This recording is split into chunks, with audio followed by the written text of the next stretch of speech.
보살님, 혹시 이런 경험 있으십니까? 같은 말을 해도 어떤 사람이 하면 다들 고개를 끄덕이고 또 어떤 사람이 하면 아무도 귀 기울이지 않는 것 말입니다. 분명히 틀린 말을 한 것도 아닌데 왠지 내 말은 가볍게 여겨지고 나는 자꾸 무시당하는 느낌이 들 때 있지 않으셨습니까? 그것은 말의 내용 때문이 아닙니다. 말의 습관 때문입니다. 법구경에서 부처님께서는 이렇게 말씀하셨습니다. 마음이 모든 것에 앞서고 마음이 주인이 되어 마음이 만들어낸다고요. 말은 그 마음의 그림자입니다. 마음이 거칠면 말도 거칠고 마음이 따뜻하면 말도 따뜻합니다. 그리고 그 말이 모여서 그 사람의 인생이 됩니다. 어디에서나 존중받는 사람은 특별한 능력이 있어서가 아닙니다. 그 사람의 말에 복이 담겨 있기 때문입니다. 오늘은 바로 그 이야기를 해보려 합니다. 어디에서나 존중받는 복이 따르는 말습관이란 무엇인지, 어떻게 하면 그런 말습관을 기를 수 있는지 함께 살펴보겠습니다. 어서 오세요, 보살님. 오늘도 고단한 하루 보내시느라 애쓰셨죠? 자식 걱정에, 집안일에 온 마음이 쪼개져 사시는 거 제가 다 압니다. 이 채널은 보살님의 무거운 마음을 잠시 내려놓는 쉼터입니다. 지금 바로 구독과 좋아요 버튼을 눌러주세요. 손가락 하나로 짓는 복이 보살님 댁내에 큰 공덕으로 돌아갈 것입니다. 자, 이제 부처님께서 계시던 기원정사로 함께 가보겠습니다. 어느 날 기원정사 숲길을 거니는 부처님께 한 제자가 다가왔습니다. 이 제자는 마을에서 작은 가게를 운영하는 상인이었습니다. 그는 정직하기로 소문난 사람이었지요. 물건에 흠이 있으면 솔직히 말했고 값을 속여 부르는 법이 없었습니다. 그런데 이상하게도 그의 가게는 늘 한산했습니다. 길 건너 가게는 손님들로 북적이는데 그의 가게 앞은 파리만 날렸습니다. 제자는 그 이유를 알 수 없어 부처님을 찾아온 것입니다. 그가 무릎을 꿇고 여쭈었습니다. 세존이시여, 저는 한 번도 거짓말을 한 적이 없습니다. 물건값을 속인 적도 없고 손님을 기만한 적도 없습니다. 그런데 왜 사람들은 제 가게를 피합니까? 왜 저를 멀리합니까? 저는 늘 사실만 말했을 뿐인데 왜 사람들은 제 곁에 오래 머무르지 않습니까? 부처님께서 조용히 물으셨습니다. 그대여, 오늘 아침에 손님과 어떤 대화를 나누었느냐? 제자가 떠올리며 대답했습니다. 한 손님이 오셔서 물건을 보시다가 값이 조금 비싼 것 같다고 하셨습니다. 그래서 저는 사실대로 말씀드렸습니다. 이 물건은 품질이 좋아서 이 값을 받는 것입니다. 싸게 사시려면 다른 곳에서 질 낮은 물건을 사시는 게 좋겠습니다. 라고요. 부처님께서 다시 물으셨습니다. 그 전에는 어떤 대화를 했느냐? 제자가 대답했습니다. 어떤 손님이 물건을 고르시는데 너무 오래 걸리셔서 빨리 결정하시라고 말씀드렸습니다. 다른 손님도 기다리시니까요. 부처님께서 또 물으셨습니다. 그대의 집에서는 어떤 말을 하느냐? 아내에게, 아이에게 어떤 말을 건네느냐? 제자가 잠시 망설이다가 대답했습니다. 아내에게는 집안일이 제대로 안 되어 있으면 지적을 합니다. 아이에게는 공부를 열심히 하라고 말합니다. 제가 보기에 부족한 것을 말해줄 뿐입니다. 늘 잔소리꾼이라는 말을 듣지만 저는 사실을 말하는 것 뿐입니다. 부처님께서 천천히 고개를 끄덕이셨습니다. 그대여, 그대의 말에는 가시가 있다. 그대는 그 가시가 있는 줄 모르지만 듣는 사람은 그 가시에 찔린다. 그래서 사람들이 그대를 피하는 것이다. 제자가 놀라며 말했습니다. 세존이시여, 저는 거짓을 말한 적이 없습니다. 모두 사실을 말했을 뿐입니다. 사실을 말하는 것이 어찌 잘못이 됩니까? 부처님께서 미소를 지으시며 숲 한쪽을 가리키셨습니다. 그대여, 저기 맑은 샘물이 있다. 바위 틈에서 솟아나는 저 샘물은 맑고 깨끗하여 마시면 갈증이 해소되고 몸에 이롭다. 그런데 만약 저 샘물 주변에 가시덤불이 빽빽하게 둘러싸여 있다면 어떻겠느냐? 제자가 대답했습니다. 아무리 물이 좋아도 가시가 무서워서 다가가기 어렵겠지요. 부처님께서 말씀하셨습니다. 그렇다. 그대의 말은 저 맑은 샘물과 같다. 내용은 진실하고 틀린 것이 없다. 그러나 그 말을 감싸고 있는 것이 가시덤불이다. 그대의 말투, 그대의 표정, 그대의 어조, 이런 것들이 가시덤불이 되어 샘물을 둘러싸고 있다. 사람들은 그대의 진실에 다가가기도 전에 가시에 찔린다. 그래서 그대를 피하는 것이다. 제자의 얼굴이 붉어졌습니다. 그가 조심스럽게 여쭈었습니다. 세존이시여, 그렇다면 저는 어떻게 해야 합니까? 사실이 아닌 것을 사실이라고 말해야 합니까? 거짓으로 손님의 비위를 맞춰야 합니까? 부처님께서 고개를 저으셨습니다. 아니다. 거짓을 말하라는 것이 아니다. 가시를 걷어내라는 것이다. 같은 진실이라도 가시 없이 전할 수 있다. 그대가 손님에게 이 물건은 품질이 좋아서 이 값입니다. 싸게 원하시면 다른 데 가세요라고 말한 것을 떠올려 보아라. 이 말 대신 이 물건의 가치를 알아봐 주시는 분께 권해드리고 싶습니다. 오래 쓰실 수 있을 겁니다라고 말하면 어떻겠느냐? 제자가 눈을 깜빡였습니다. 내용은 같은데 느낌이 다릅니다. 부처님께서 고개를 끄덕이셨습니다. 그렇다. 내용은 갓대가시가 없다. 빨리 결정하세요. 대신 천천히 보시고 마음에 드시는 것 고르세요라고 말할 수도 있다. 사실을 전하되 가시 없이 전하는 것. 이것이 말의 지혜다. 제자가 깊이 생각하다가 다시 여쭈었습니다. 세존이시여, 말씀을 듣고 보니 제 말에 가시가 많았던 것 같습니다. 그런데 저는 어릴 때부터 이렇게 말해왔습니다. 부모님도 이렇게 말씀하셨고 저도 그렇게 배웠습니다. 이제 와서 말버릇을 바꾸는 것이 가능하겠습니까? 수십 년 된 습관을 어떻게 바꿉니까? 부처님께서는 제자의 말을 끝까지 들으셨습니다.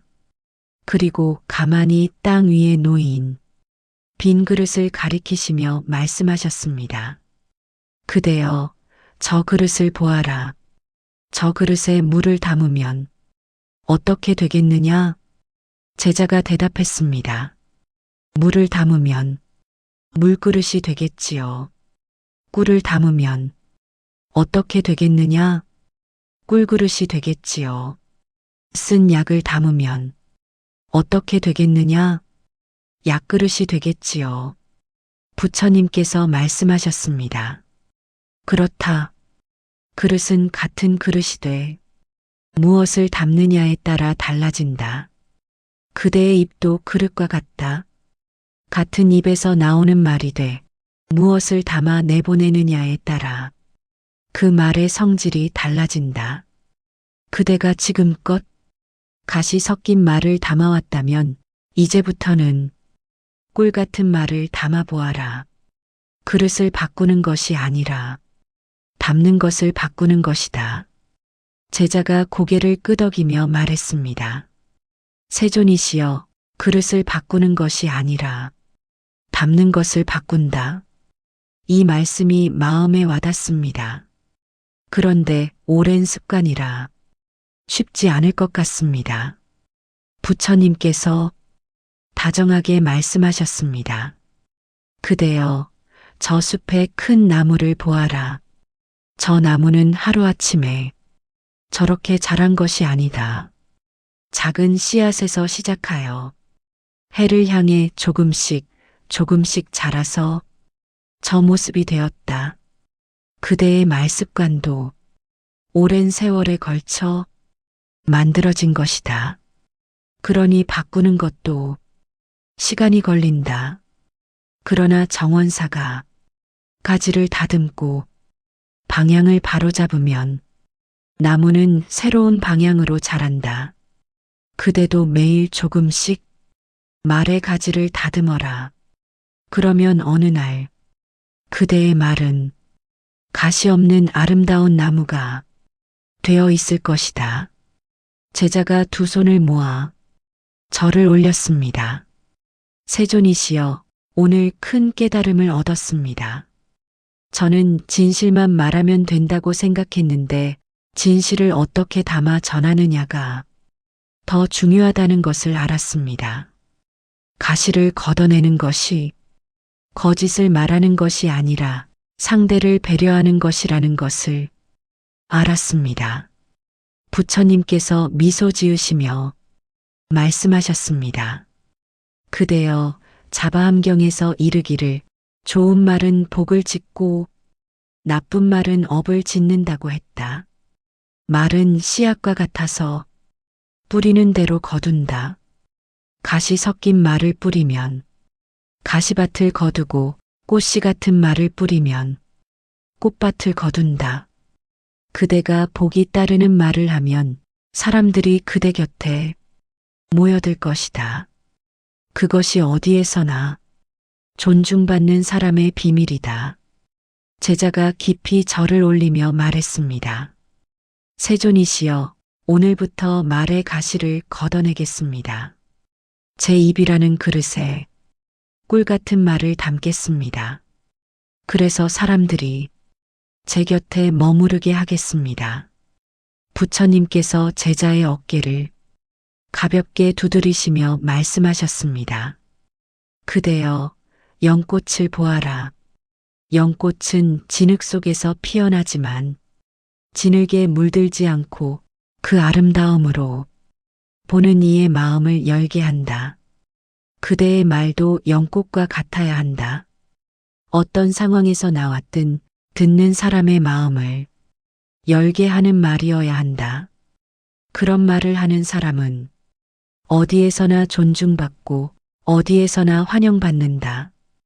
보살님, 이 제자의 모습이 꼭 우리 이야기 같지 않습니까?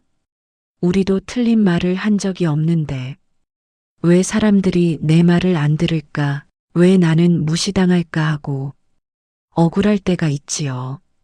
맞는 말만 했는데 왜 잔소리꾼 취급을 받을까, 왜 사람들이 내 곁을 떠날까 하고 서운할 때가 있지요.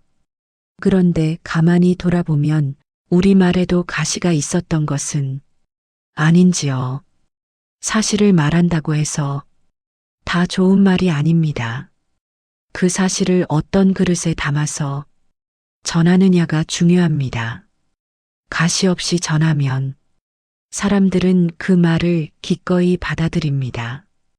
그리고 그런 말을 하는 사람을 자연스럽게 존중하게 됩니다.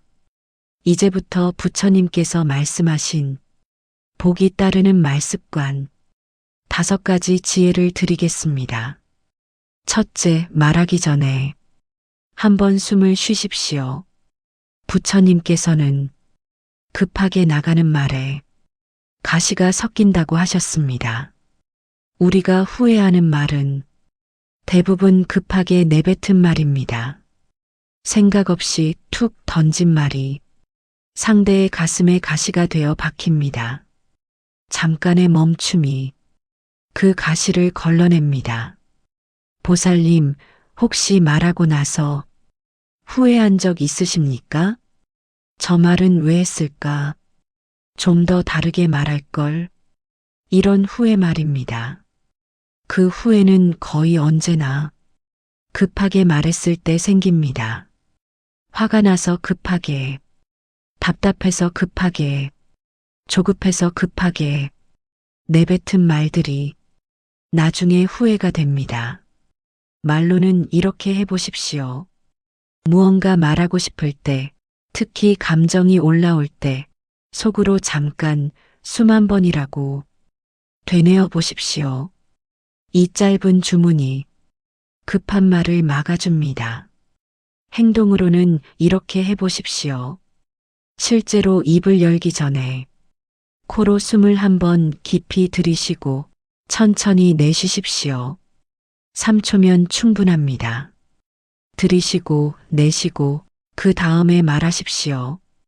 이 3초가 가시를 걸러내는 채가 됩니다. 마음으로는 이렇게 해보십시오. 숨을 쉬는 그 짧은 순간 내가 지금 하려는 말이 상대방 귀에 어떻게 들릴까라고 한 번만 생각해 보십시오. 상대의 입장에서 내 말을 들어보는 것입니다. 오늘 최소 버전은 이것입니다. 오늘 중요한 말을 하기 전에 또는 감정이 올라올 때 딱 한 번만 깊은 숨을 쉬어 보십시오. 3초면 됩니다. 둘째, 사실의 온기를 더하십시오. 부처님께서는 말은 그릇이라고 하셨습니다. 같은 내용도 따뜻한 그릇에 담으면 받아들이기 쉽고 차가운 그릇에 담으면 받아들이기 어렵습니다. 사실만 딱딱하게 말하는 것은 찬물을 끼얹는 것과 같습니다. 거기에 온기를 더하면 따뜻한 차가 됩니다. 보살님, 혹시 맞는 말인데 왜 기분이 나쁘지라고 느낀 적 있으십니까? 누군가에게 사실을 들었는데 괜히 마음이 상한 적 있으십니까? 그것은 내용은 맞지만 온기가 없었기 때문입니다. 차가운 사실은 마음을 닫게 합니다. 말로는 이렇게 해보십시오. 사실을 말하기 전에 부드러운 말 한마디를 덧붙이십시오. 이해합니다만, 말씀하시는 뜻은 알겠는데, 어려우시겠지만, 이런 말 한마디가 온기가 됩니다. 이 한마디가 상대방 마음의 문을 열어줍니다. 행동으로는 이렇게 해보십시오. 사실을 말할 때 표정을 점검해 보십시오. 눈을 부드럽게 하고 입꼬리를 살짝 올려보십시오. 인상을 쓰면서 하는 말과 부드러운 표정으로 하는 말은 같은 내용이라도 전혀 다르게 전달됩니다. 마음으로는 이렇게 해보십시오. 말하기 전에 내가 이 말을 들으면 어떤 기분일까라고 상대의 입장에서 한번 생각해 보십시오. 상대의 마음에 들어가 보는 것입니다. 그러면 자연스럽게 온기가 더해집니다. 오늘 최소 버전은 이것입니다. 오늘 누군가에게 사실을 말할 때 앞에 이해는 하는데요 라는 말 한마디를 덧붙여 보십시오. 2초면 됩니다. 셋째, 지적하기 전에 인정부터 하십시오. 화엄경에서는 일체 중생이 모두 불성을 가지고 있다고 하셨습니다. 누구에게나 빛나는 점이 있다는 뜻입니다. 지적만 쏟아지면 상대는 방어벽을 세웁니다. 내 말이 아무리 옳아도 상대는 듣지 않습니다. 그러나 인정을 먼저 하면 상대의 마음이 열립니다. 열린 마음에 들어간 지적은 받아들여집니다. 보살님, 혹시 잔소리꾼이라는 말을 들으신 적 있습니까? 맞는 말만 하는데 왜 잔소리가 되느냐고 억울하셨을 수 있습니다. 그것은 지적이 인정보다 앞섰기 때문입니다. 잘한 것은 말 안 하고 못한 것만 짚으니 상대는 숨이 막힙니다. 말로는 이렇게 해보십시오. 지적하기 전에 잘한 점을 먼저 말하십시오. 여기까지 한 것 정말 잘했어. 그런데 여기는 이렇게 하면 더 좋을 것 같아. 라고 하면 상대는 지적도 기꺼이 받아들입니다. 순서만 바꿔도 결과가 달라집니다. 행동으로는 이렇게 해보십시오. 지적할 것이 3가지라면 인정할 것도 3가지를 먼저 찾아보십시오. 균형이 중요합니다. 지적만 쏟아지면 상대는 질식합니다. 인정과 지적에 비율을 맞춰 보십시오. 마음으로는 이렇게 해보십시오. 이 사람도 나름대로 최선을 다했을 것이다라고 먼저 생각해 보십시오. 그 마음으로 바라보면 인정할 점이 보이기 시작합니다. 아무리 부족해 보여도 노력한 부분은 있습니다. 오늘 최소 버전은 이것입니다. 오늘 누군가를 지적하기 전에 딱 한 가지 잘한 점을 먼저 말해 보십시오. 10초면 됩니다. 넷째, 험담의 자리에서 물러나십시오. 부처님께서는 가까이 하는 사람을 살피라고 하셨습니다. 험담은 전염됩니다. 험담의 자리에 있으면 나도 모르게 험담에 동참하게 됩니다. 그리고 험담을 하면 내 말의 품격이 떨어집니다. 말의 품격이 떨어지면 나라는 사람의 품격도 떨어집니다. 품격이 떨어지면 존중도 떨어집니다. 보살님, 혹시 험담하는 자리에 함께 있다가 나중에 찝찝했던 적 있으십니까? 그 자리에서는 재미있었는데 돌아오는 길에 왠지 개운치 않았던 적 있으십니까? 그것은 마음이 보내는 신호입니다. 이 자리는 내게 좋지 않다는 신호입니다. 말로는 이렇게 해보십시오. 험담이 시작되면 저 먼저 가볼게요라고 가볍게 말하고 자리를 피하십시오. 굳이 험담하지 맙시다라고 훈계할 필요는 없습니다. 조용히 빠지는 것으로 충분합니다. 행동으로는 이렇게 해보십시오. 험담의 자리를 피하기 어려운 상황이라면 최소한 동조하지는 마십시오. 고개를 끄덕이거나 맞장구 치지 않는 것만으로도 충분합니다. 그냥 조용히 듣고만 있으면 됩니다. 마음으로는 이렇게 해보십시오. 저 사람을 험담하는 이 말이 내 입에서 나가면 나의 복을 깎는 것이다라고 생각해 보십시오. 험담은 상대를 깎아내리는 것 같지만 실제로는 내 복을 깎아내리는 것입니다. 오늘 최소 버전은 이것입니다. 오늘 험담이 시작되는 자리가 있으면 딱 한 번만 동조하지 않고 조용히 있어 보십시오. 말없이 있는 것도 용기입니다. 5째, 하루를 감사의 말로 마무리하십시오. 부처님께서는 말이 마음에 다시 들어간다고 하셨습니다. 우리가 내뱉은 말은 공중으로 사라지는 것이 아닙니다. 그 말은 우리 귀로 다시 들어오고 우리 마음에 다시 새겨집니다. 불평의 말을 많이 하면 불평의 마음이 커지고 감사의 말을 많이 하면 감사의 마음이 커집니다. 하루를 감사의 말로 마무리하면 그 감사가 내일의 첫 마음에 영향을 줍니다.